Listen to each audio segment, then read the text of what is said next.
Whatever we gain by the sword cannot last for the long. Actually, this is happening with USA.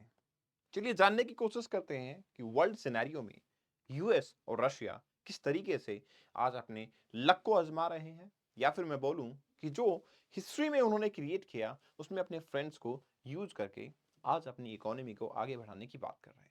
And it is not only about the Russia and US because the world is multipolar now, not unipolar और bipolar. Let's start our discussion. देखिए, किसी भी देश की economy सबसे ज्यादा depend होती है उसके अच्छे ट्रांसपोर्टेशन सिस्टम पे. और अगर मैं बोलूं कि ग्लोबल वर्ल्ड की बात की जाए तो डेफिनेटली ट्रांसपोर्टेशन सेफ और चीप दोनों ही होना जरूरी है. चीप तो ठीक है, वाटर ट्रांसपोर्टेशन एक अच्छा वे है जिसके थ्रू अफोर्डेबल तरीके से ट्रांसपोर्टेशन किया जा सकता है, लेकिन क्या ये वाकई में सेफ है, उसको जानने की आज कोशिश करते हैं. देखिए, वर्ल्ड के टू इंपॉर्टेंट चोक पॉइंट्स जो कि आज के टाइम पे वर्ल्ड रूट में सबसे बड़ी ऑब्स्टेकल बनते हुए नजर आते हैं, इनको आप मैप पे देख सकते हैं. One is Suez canal. जी हाँ, जो आपके रेड सी को मेडिटेरेनियन सी से कनेक्ट करती है, और मैं बोलूं तो इंडिया को या फिर एशिया को यूरोप के साथ कनेक्टिविटी इंश्योर करती है. ऑन अदर साइड एक और भी आपके पास कनाल नजर आती है जिसको बोलते हैं पनामा कैनाल, जो कि अटलांटिक को पैसिफिक से कनेक्ट करती हुई नजर आती है. ये दोनों वर्ल्ड ट्रेड के लिए इसलिए इंपॉर्टेंट हैं क्योंकि इनके सराउंडिंग में the global consumers are available as well as global exporter which were use to be in the ancient time. जैसे कि इंडियन गुड्स के लिए अगर स्पेसिफिकली मैं एग्रीकल्चर की बात करूं तो यूरोपियन मार्केट बहुत बड़ा कंज्यूमर है. रेड सी के थ्रू हम इजिली उनको कनेक्ट कर सकते हैं, and the same scenario is happening with USA. और इसके साथ साथ में अगर मैं इंडिया की एनर्जी सिक्योरिटी की बात करता हूं तो Russian oil vehicles are passing by through the Red Sea. और अगर ये रूट सेफ नहीं है मतलब ग्लोबल ट्रेड जो है वो डिस्टर्ब होता हुआ नजर आता है. सिचुएशन क्या है, प्रेजेंट कंडीशंस क्या है, उसको देखने की कोशिश करते हैं. देखिए, एक कंपनी है मार्क्स जो कि ग्लोबल ट्रेडिंग में काफी एमिनेंट तौर पे देखी जा सकती है. इन्होंने रेड सी से काफी सारा ट्रेड किया, लेकिन दिसंबर फर्स्ट वीक में इन्होंने ट्रेड को बैन करते हुए बोला कि अब रेड सी से हम ट्रेड नहीं करेंगे. उसका कारण क्या था? उसका कारण था हौदे रिबल्स के through attack. Yemen based Houthi rebels ने उस शिप के ऊपर अटैक किया और कैप्चर कर लिया उसको. अब ऐसा ही बाद में रिज्यूम देखने को मिला क्योंकि यूएस ने यहां पे सिक्योरिटी प्रोवाइड करना स्टार्ट किया. कंपनी ने बोला कि हम वापस से अपना ट्रेड जो है वो रिज्यूम करते हैं, बट वापस यही इंसिडेंट दोबारा से देखने को मिला on the eve of the new year. After that company ने वापस से 48 आवर्स के लिए अपने ट्रेड को रोक दिया है. लेकिन सिचुएशन ये है कि अगर इस तरीके से ट्रेड नहीं होगा तो that become a critical issue. क्योंकि हमारे पास ट्रेड रूट्स जो बनाए गए थे वो बनाए इसलिए गए थे कि हम यूरोप को इजिली एशिया के साथ में कनेक्ट कर पाए, हमारे पास कॉमोडिटी जो है वो इजिली यहाँ पे एक्सपोर्ट हो पाए. देखिए, आपको याद होगा 1948 में जब वर्ल्ड वॉर खत्म होता है तो general agreement on tariff and trade आता है. 1994 के अंदर उसको कन्वर्ट कर दिया जाता है जो कि 95 फर्स्ट जनवरी से इंप्लीमेंट होता हुआ नजर आएगा, जिसमें हमें बताया जाता है कि world trade organisations are coming into the picture for making the trade affordable as well as competitive into the world market. But now the question is कि अगर इस तरीके से हमारे गुड्स कॉम्पिटिटिव बन गए हैं तो फिर अगर ट्रेड सेफ गार्ड नहीं होगा तो 20 to 30% सिक्योरिटी बेसिस पे हमारी कॉस्ट जो है वो मिनिमम बढ़ जाएगी. And that's why Indian goods European market में कॉम्पिटिटिव हो पाए वो काफी मुश्किल होगा. अर्लियर आपका जो एक शिप था जो कि इंडिया की तरफ आ रहा था, there was just 370 kilometre away from the Gujarat coast, वहां पे भी उस पे अटैक देखने को मिला था. तो मतलब सवाल ये है कि हाउदी रिबल्स जो हैं वो प्रोटेस्ट करते हुए नजर आते हैं, जो कि आपके इजराइल और गाजा के बीच में सिचुएशन देखने को मिल रही है. यूएस लेड मिलिट्री सिक्योरिटी उन्होंने अनाउंस किया था कि इंपॉर्टेंट है वर्ल्ड के लिए ट्रेड सेंटर्स को सेफगार्ड करना, and that's why we will try to give best security possible at our end. दो पॉइंट का मैंने जिक्र किया है जो कि क्रुशियल चौक पॉइंट्स हो सकते हैं, Suez canal and Panama canal. दोनों ही आपके लिए काफी इंपॉर्टेंट हो जाते हैं. और वर्ल्ड ट्रेड ऑर्गेनाइजेशन जिन्होंने रिसेंटली चाइना की प्रॉपर्टी क्राइसिस को देखते हुए अपने प्रिडिक्शंस को, जो कि प्रिडिक्शंस रिगार्डिंग वर्ल्ड ट्रेड किए गए थे, उन फोरकास्ट को 50% से डाउन किया है, वो फर्दर डाउन करने की कगार पे है. चाइना के प्रॉपर्टी क्राइसिस के बारे में अगर मैं थोड़ा सा फोकस डालूं तो चाइना में सिचुएशन ये है कि अराउंड 20 मिलियन हाउसेस जो हैं वो अब बन चुके हैं, लेकिन वो खाली पड़े हैं, उसके लिए कोई कस्टमर देखने को नहीं मिल रहा है। मतलब चाइना की इकोनॉमी के अंदर जो प्रॉपर्टी या रियल एस्टेट 30% कंट्रीब्यूट करता हुआ नजर आ रहा था, वो एकदम से स्लैश डाउन होता हुआ नजर आया है। प्रेजेंटली 1 महीने से ये सिचुएशन चल रही है, जिसके चलते वर्ल्ड ट्रेड डिस्टर्ब था। लेकिन अब साथ साथ में अगर वर्ल्ड ट्रेड इस तरीके के रिबिलियन सिस्टम होगा या चोक पॉइंट्स क्रिएट होंगे, तो डेफिनेटली वर्ल्ड काफी ज्यादा प्रॉब्लम में आ जाएगा।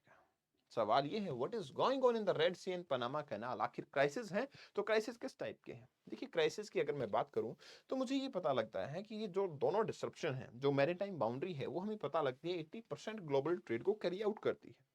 शेयर ऑफ ट्रेड जो है अगर सी के थ्रू देखा जाए तो इंडिया जैसी कंट्री के लिए वो शेयर ऑफ ट्रेड काफी इंपॉर्टेंट हो जाता है वाया रेड सी स्पेसिफिकली, क्योंकि यूरोप हमारे लिए काफी बड़ी मार्केट के तौर पे उभर के सामने आता है। और India being an agricultural economy, तो डेफिनेटली हमारा पर्सपेक्टिव तो हमेशा रहता है कि हम ज्यादा से ज्यादा गुड्स को एक्सपोर्ट कर पाए। करंटली दो इंपॉर्टेंट शिपिंग रूट, जो कि आपका एक तो बाब अल मंडेब जो स्ट्रेट है, जो कि स्वेज कैनाल रेड सी को कनेक्टिविटी शो करता है, और दूसरा 100 ईयर ओल्ड जो पनामा कैनाल है, जो कि अटलांटिक और पैसिफिक से कनेक्ट करता हुआ नजर आता है। दोनों ही क्या सिचुएशन में है, एक क्रिटिकल कंडीशन के अंदर नजर आते हैं। डिसरप्शन जो रेड सी के अंदर मैं बात करूं तो हमें पता लगता है कि इंडिया की एग्रीकल्चरल प्रोडक्ट जो है वो 10 to 20% एक्सपेंसिव हो जाएंगे। 10 to 20% एक्सपेंसिव होने का सिंपल सा कारण है क्योंकि इंडिया से अगर कोई गुड्स सुएज कैनाल के थ्रू मेडिटेरेनियन और यूरोपियन कंट्रीज में पहुंचता है, अब वो कैप ऑफ गुड होप से होते हुए जाएगा। 6 to 7 डेज का एक तो ट्रेड टाइम बढ़ जाएगा, दूसरा ऑब्वियसली कुछ ना कुछ कॉस्ट भी इसके अंदर ऐड होगी। ऑलरेडी ही यहाँ पे इन्फ्लेशन देखने को मिल रहा है, यूएस के अंदर भी इन्फ्लेशन देखने को मिल रहा है। हायर इंटरेस्ट रेट जो है यूएस ने भी कर दिए हैं ताकि इन्फ्लेशन को कर्व किया जा सके। उस सिचुएशन में अगर ट्रेड जो है डिस्टर्ब होता है तो वर्ल्ड की इकोनॉमी क्राइसिस में होगी। अब सवाल ये है कि क्या वर्ल्ड के अंदर जो प्रॉपर्टी क्राइसिस चाइना में देखने को मिल रहे हैं, जो इन्फ्लेशन क्राइसिस यूएस में देखने को मिल रहे हैं, उसके बाद में अगर सी रूट ट्रेड के अंदर क्राइसिस आते हैं, तो क्या ग्लोबल इकोनॉमी एक बार वापस से डाउन ट्रेड पे जा सकती है? And what exactly is happening in Panama canal? यहां पे इंपैक्ट आता है क्लाइमेट चेंज का। जी हाँ, क्लाइमेट चेंज की वजह से मैं ये बोलूंगा कि Panama Canal has dropped over 50% due to drought condition at the 51 mile stretch जो है आपका, वहां पे ड्रॉट कंडीशन देखने को मिल रही है, जिसकी वजह से क्या होता है, आपका एग्रीकल्चरल गुड्स जो है उसके ऊपर अटैक होने के ज्यादा चांसेस बढ़ जाते हैं। एंड दैट्स व्हाई अगर इसको बंद कर दिया जाए तो 6 to 7 डेज का रूट जो है वो हमारे लिए बढ़ जाएगा। ये दो इंपॉर्टेंट ज्योग्राफिकल इंपॉर्टेंट पॉइंट्स हैं जो कि हमारे लिए काफी ज्यादा इंपॉर्टेंट है। अब देखो क्या है, देखने का सिचुएशन ये है कि अगर आप पनामा कैनाल की बात करें या फिर आप बात करें स्वेज कैनाल की, दोनों पे सिक्योरिटी थ्रेट होने की वजह से यहाँ पे जो शिपिंग कंपनीज है वो कॉस्ट ऑफ हैंडलिंग को अराउंड 2 to 5% इंक्रीज करने की बात करती है। नवंबर के अंदर अगर एक वेसल की बात की जाए तो अराउंड $4 million एक ओपन स्लॉट के लिए पे किया जा रहा है, जिसको कि अब एनहांस कर दिया जाएगा। तो ऑब्वियसली हमारे पास काफी क्रिटिकल सिचुएशन होगी in case of competitive market. Large gas carriers जो हैं वो पनामा कैनाल से ट्रांजिट होते हुए नजर आ रहे हैं, और वो बाय 2024 फरवरी ऐसा प्रिडिक्ट किया जाता है कि their number will become automatically half. लेकिन इसमें एक कंट्री है जिसके की ट्रेड अभी भी यहां से होता हुआ नजर आ रहा है। जी हाँ, आप समझ रहे होंगे मैं रशिया की बात करना चाह रहा हूं। रशिया के ऑयल टैंकर जो है आज भी आपके सुएज कैनाल से पास आउट होते हुए नजर आते हैं, रेड सी के थ्रू इंडिया के अंदर बखूबी वो पहुंच रहे हैं। तो आखिर रशिया इस ऐसा कैसे परफॉर्म कर पा रहा है? देखिए, रशिया की अगर हम बात करते हैं तो रशिया ईरान बैक्ड एक कंट्री देखने को मिलता है। मतलब रशिया और ईरान की काफी हद तक एक क्लोज टाई है। वो कहते हैं ना, दुश्मन का दुश्मन दोस्त होता है। तो क्योंकि ईरान पे भी यूएस सैंक्शन लगाता है, रशिया पे भी यूएन सैंक्शन लगाता है, दैट्स व्हाई रशिया और ईरान की काफी क्लोज टाई देखने को मिलती है। और क्योंकि ईरान बैक्ड दी सऊदी जो रेबल्स हैं, बेसिकली यमन बेस्ड जो रेबल्स हैं, उनको बेसिकली हौदी रेबल्स को ईरान बैक करता है, that's why they doesn't attack on Russian vessels. So Russia जो है रेड सी के थ्रू बड़ी इजीली ट्रेड करता हुआ नजर आ रहा है। इससे हमारे पास एक पॉजिटिव कॉन्सिक्वेंस ये है कि इंडिया की जो एनर्जी सिक्योरिटी है एटलीस्ट वो तो थ्रेट में नहीं है, क्योंकि हम लार्जरली या तो ईरान पे ही एनर्जी के लिए डिपेंड करते हैं या फिर रशिया पे करते हैं। तो दोनों ही हमारे लिए तो एक सेफगार्ड की तरीके से काम कर रहे हैं। बट अनफॉर्चुनेटली जो इंडिया का एक्सपोर्ट है वो काफी हद तक नेगेटिवली इंपैक्ट होता हुआ नजर आ रहा है। सवाल ये है, how have the attacks impacted the freight rates? कि फ्राइट जो रेट्स हैं वो कैसे इंपैक्ट हो सकते हैं, तो सीधा सीधा यहाँ पे बताया जाता है कि 25 to 30% जो है आपका ऑनगोइंग सिक्योरिटी कंसर्न की वजह से सी ट्रेड रूट्स के अंदर प्राइसेस राइज होंगे and directly they will impact the prices of the goods into the market and that's why qualitative affordability दोनों पे सवाल आता है। या तो आपको क्वालिटी पे कॉम्प्रोमाइज करना पड़ेगा या फिर अफोर्डेबिलिटी को थोड़ा सा एक्सपेंसिव करना पड़ेगा।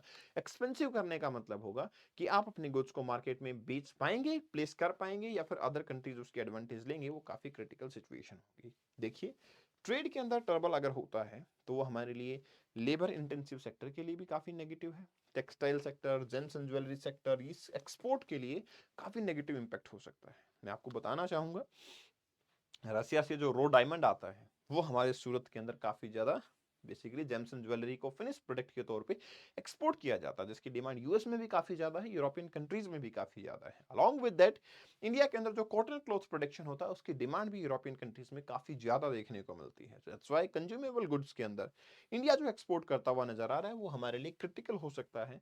तो एटलीस्ट रेड सी तो इंडिया के लिए at the best priority stabilise होना बहुत जरूरी है and that's why I will say कि एक ऑप्शन जो मुझे नजर आता है वो ये है कि क्वाड्रिलेटरल ग्रुप को इसमें आके अपनी सिक्योरिटी को एनहांस करना चाहिए सो दैट इंडिया के लिए भी बेनिफिशियल हो एंड एज वेल एज जो अदर कंट्रीज हैं या फिर क्वाड ग्रुप है वो नाटो ग्रुप के लोगों के लिए भी एक सेफ गार्ड का काम कर सके, क्योंकि फाइनली कमोडिटी महंगी होना नाटो ग्रुप की कंट्रीज के लिए भी काफी नेगेटिव इंपैक्ट हो सकता है। इस सेशन की पीडीएफ को आप कपिल भारद्वाज फॉर यू से डाउनलोड कर सकते हैं। आप मुझे इंस्टा पे फॉलो कर सकते हैं। All the very best, thanks a lot, take care, मिलते हैं नेक्स्ट सेशन।